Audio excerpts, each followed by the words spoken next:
Assalamualaikum warahmatullahi wabarakatuh. Perkenalkan, nama saya Muhammad Angga Zaman, NIM E 2019-1054. Pada pertemuan kali ini kita akan membahas tentang kebijakan moneter dalam ekonomi Islam. Mengapa harus mempelajarinya? Karena kebijakan moneter dalam teori ekonomi sangat berperan untuk mengatur perekonomian nasional. Karena instrumen kebijakan moneter ini akan mengatur beredarnya uang, mengatur keseimbangan pasar barang dan pasar uang, sehingga harganya itu stabil dan ekonomi bertumbuh dengan baik. Nah, sebelum kita memasuki kebijakan moneter, kita harus mengerti dulu apa itu kebijakan moneter. Kebijakan moneter adalah seperangkat kebijakan ekonomi yang dibuat untuk mengatur ukuran serta tingkat pertumbuhan pasokan uang di dalam perekonomian negara. Jenis-jenis kebijakan moneter ini ada dua. Yang pertama, kebijakan moneter ekspansif. Yang kedua, kebijakan moneter kontraktif. Kebijakan moneter ekspansif itu adalah kebijakan yang diambil untuk meningkatkan jumlah uang yang beredar. Tujuannya itu untuk mengatasi pengangguran dan meningkatkan daya beli masyarakat. Kemudian yang kedua yaitu kebijakan moneter kontraktif, yaitu adalah kebijakan untuk mengurangi jumlah uang yang beredar. Kebijakan ini dilakukan saat negara tengah mengalami inflasi. Kebijakan ini juga disebut kebijakan uang ketat. Kemudian tujuan kebijakan moneter ini yang pertama yaitu mengedarkan mata uang sebagai alat pertukaran dalam perekonomian. Yang kedua, menjaga kestabilan harga. Yang ketiga yaitu menjaga kestabilan ekonomi. Yang keempat, meningkatkan kesempatan kerja. Yang kelima yaitu memperbaiki neraca perdagangan kerja masyarakat. Yang keenam yaitu distribusi likuiditas yang optimal. Yang ketujuh, mempertahankan keseimbangan pasar barang dan pasar uang. Yang terakhir yaitu pertumbuhan ekonomi dan pemerataan pendapatan. Kemudian instrumen kebijakan moneter itu ada 6. Yang pertama, kebijakan operasi pasar terbuka.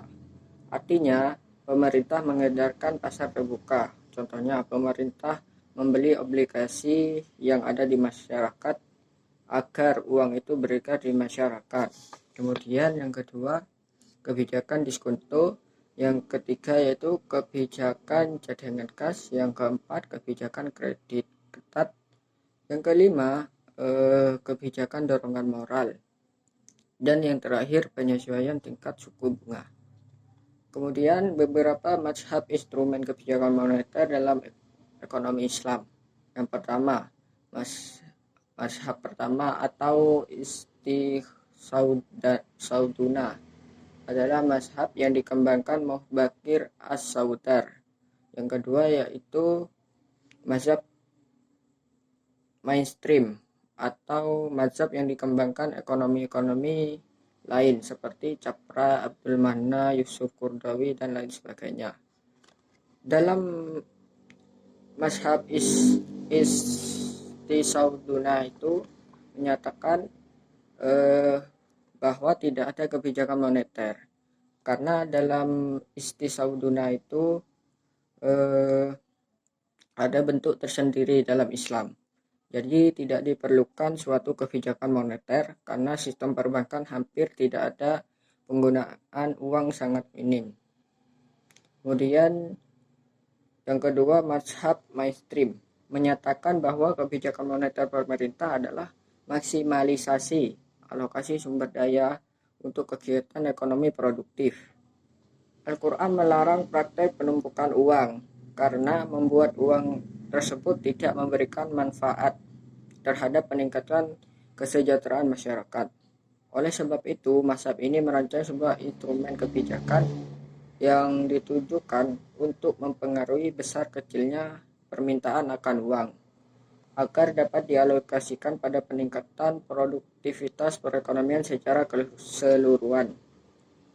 Kemudian instrumen kebijakan moneter dalam ekonomi Islam itu ada 8, yaitu yang pertama nisbatul ihtiyati, yang kedua iqna al-ma'wi, yang ketiga nisbatul i'rad, yang keempat i'datus sanadat, yang kelima asukual islamiyah, yang keenam Islamic suku, yang ketujuh al-istismar al-hukumi, dan yang terakhir adatul tashik. Sekian dari saya, mohon maaf bila ada kesalahan. Wassalamualaikum warahmatullahi wabarakatuh.